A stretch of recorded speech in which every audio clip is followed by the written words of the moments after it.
రాబోయే 3 రోజులు భారీగా వర్షాలు కురిసే అవకాశం ఉందని హైదరాబాద్ వాతావరణ కేంద్రం తెలిపింది. బంగాళాఖాతంలో ఏర్పడిన అల్పపీడనం కారణంగా రాష్ట్రంలో విస్తారంగా వర్షాలు కురుస్తాయని చెప్పింది. ముఖ్యంగా ఉత్తర తెలంగాణ జిల్లాల్లో ఉరుములు మెరుపులతో కూడిన అతి భారీ వర్షాలు కురిసే అవకాశం ఉందని వాతావరణ శాఖ హెచ్చరికలు జారీ చేసింది. ప్రజలు అప్రమత్తంగా ఉండాలని, లోతట్టు ప్రాంతాల ప్రజలు జాగ్రత్తలు తీసుకోవాలని అధికారులు సూచించారు. బంగాళాఖాతంలో ఏర్పడిన అల్పపీడనం కారణంగా తెలంగాణలో విస్తారంగా వర్షాలు కురిసే అవకాశం ఉందని వాతావరణ శాఖ తెలియజేసింది. రానున్న 24 గంటల్లో ఇది పశ్చిమ వాయువ్య దిశగా పయనించి వాయువ్య బంగాళాఖాతంలో కేంద్రీకృతం కాబోతుంది. ఇక తాజాగా మరో అల్పపీడనం ఈ నెల 25న తూర్పు మధ్య దానిని ఆనుకుని ఉన్న ఉత్తర బంగాళాఖాతం ప్రాంతంలో ఏర్పడే అవకాశం ఉంది. ఇక ఈ అల్పపీడనం మరింత బలపడి 26 నాటికి వాయుగుండంగా మారే అవకాశం ఉందని వాతావరణ కేంద్రం తెలిపింది. ఈ అల్పపీడనం ప్రభావంతో కొమరంభీం, ఆసిఫాబాద్, మంచిర్యాల, నిర్మల్, వికారాబాద్, సంగారెడ్డి, మెదక్, కామారెడ్డి, మహబూబ్ నగర్, నారాయణపేట జిల్లాల్లో అక్కడక్కడ భారీగా వర్షాలు కురిసే అవకాశం ఉందని వాతావరణ శాఖ పేర్కొంది. ఉరుములు మెరుపులతో పాటు గంటకు 30 నుంచి 40 కిలోమీటర్ల వేగంతో ఈదురుగాలులు వీస్తాయని హెచ్చరించింది. పలు ఉత్తర తెలంగాణ జిల్లాలకు ఎల్లో అలర్ట్ జారీ చేసింది. ఇప్పటికే కురిసిన వర్షాల వల్ల యాదాద్రి, భువనగిరి, మెదక్, జనగాం జిల్లాల్లోని కొన్ని ప్రాంతాల్లో అతి భారీ వర్షపాతం నమోదైంది.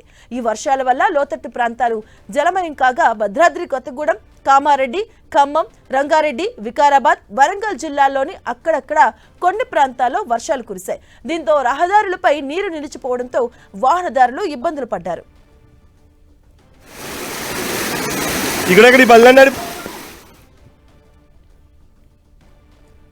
యాదాద్రి భువనగిరి జిల్లా ఆత్మకూరులో 12 సెంటీమీటర్లు, మెదక్ జిల్లా అలాదుర్గలోని 12 సెంటీమీటర్లు, ఇక జనగాం జిల్లా దేవరపురలో 12 సెంటీమీటర్లు, యాదాద్రి జిల్లా పాముకుంటలో 12 సెంటీమీటర్ల వర్షపాతం నమోదైందని వాతావరణ కేంద్రం తెలిపింది. ఇక హైదరాబాద్ లో కురిసిన వర్షానికి రోడ్లన్నీ జలమయం కాగా లోతట్టు ప్రాంతాల్లో వరద నీరు భారీగా చేరింది. భారీ వర్షాల కారణంగా నగరంలోని పలు ప్రాంతాల్లో భారీగా ట్రాఫిక్ జామ్ ఏర్పడింది. ఇక రోడ్లపై భారీగా వర్షం నీరు చేరడంతో ట్రాఫిక్ తీవ్రంగా ఇబ్బందులు ఎదురయ్యాయి. ఇక ఈ నేపథ్యంలో వాహనదారులు తీవ్రంగా ఇబ్బందులు పడ్డారు.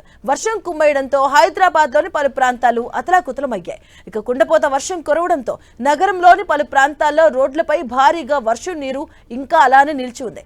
దీంతో జీహెచ్ఎంసీ సిబ్బంది రంగంలోకి దిగి పరిస్థితిని చక్కదిద్దుతున్నారు. ఇవాళ కూడా హైదరాబాద్ లో వర్షం కురుస్తుందని వాతావరణ శాఖ హెచ్చరించడంతో అధికారులు అలర్ట్ గా ఉన్నారు.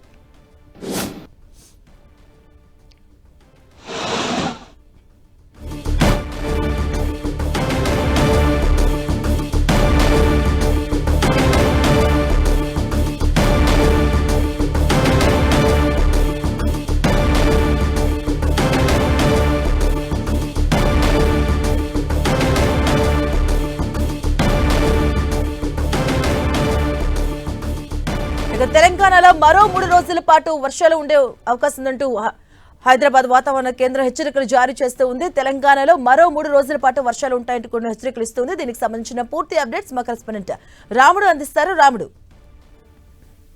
తెలంగాణలో మరో 3 రోజుల పాటు భారీ నుంచి అతి భారీ వర్షాలు కురిసేటువంటి అవకాశం ఉందని వాతావరణ శాఖ అధికారులు చెప్తున్నారు. ఇందులో ప్రధానంగా మనం చూస్తే బంగాళాఖాతంలో ఏర్పడ్డటువంటి అల్పపీడనం ఎఫెక్ట్ ఇందులో పలు జిల్లాలకు ఉన్నట్టుగా అధికారులు సూచిస్తున్నారు. ఈ ప్రాంతాల్లో 30 నుంచి 40 కిలోమీటర్ల వేగంతో ఈదురుగాలులతో కూడినటువంటి వర్షం పడేటువంటి అవకాశం ఉంది. ఆయా ప్రాంతాల్లో ఉరుములు మెరుపులతో కూడినటువంటి వర్షం కూడా పడేటువంటి అవకాశం ఉన్నట్టు అధికారులు చెప్తున్నారు. ప్రధానంగా మనం చూస్తే సాయంత్రం సమయంలో డే అంతా కూడా భారీగా ఎండలు కొడుతున్నాయి. ఆ తర్వాత సాయంత్రం సమయంలో ఒక్కసారిగా చల్లబడ్డటువంటి వాతావరణం, ఒక్కసారిగా కుండపోతగా వర్షం కురుస్తున్నటువంటి పరిస్థితి ఉంది. నిన్న హైదరాబాద్ జిల్లాలోనూ, అదేవిధంగా చుట్టుపక్కల ఉండేటువంటి జిల్లాలతో పాటు ఇతర జిల్లాల్లో కూడా అదే విధమైనటువంటి పరిస్థితి ఉంది.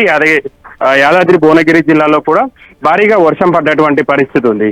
అక్కడ కూడా భారీగా మనం చూస్తే 12-13 సెంటీమీటర్ల వరకు వర్షపాతం నమోదైనటువంటి పరిస్థితి ఉంది. ఆ తర్వాత ములుగు ప్రాంతంలో కూడా, ములుగు అదేవిధంగా హనుమకొండ జిల్లాల్లో, జనగాం ఈ జిల్లాల పరిధిలో, భద్రాద్రి కొత్తగూడెం జిల్లాల పరిధిలో భారీగా వర్షం పడగా, ఇక హైదరాబాద్ జిల్లా పరిధిలో ఉండేటువంటి జూబ్లీ హిల్స్ అదేవిధంగా బంజారా హిల్స్, అమీర్పేట్ ఈ ప్రాంతాల్లో కూడా భారీగా వర్షం కురిసింది. ఇక్కడ కూడా 10.5 సెంటీమీటర్ల వరకు వర్షపాతం నమోదైనటువంటి పరిస్థితి ఉంది. 8 నుంచి 10.5 సెంటీమీటర్ల వరకు వర్షపాతం నమోదైనటువంటి పరిస్థితి ఉంది. ప్రధానంగా ఒక్కసారిగా కురిసినటువంటి వర్షం కారణంగా నిన్న హైదరాబాద్ నగరంలో పౌరులు అయితే తీవ్రంగా ఇబ్బందులు ఎదుర్కొన్నారు. ఇటు వాహనదారులు, అదేవిధంగా సిటిజన్స్ కొన్ని ప్రాంతాల్లో రోడ్లపైన నీళ్లు నిలవడం, అదేవిధంగా వివిధ పనులపైన సాయంత్రం బయటకు వచ్చినటువంటి వాళ్ళు కూడా తీవ్రంగా ఇబ్బందులు పడేటువంటి పరిస్థితి ఉంది మాధవి. రైట్, థ్యాంక్ యూ రాముడు.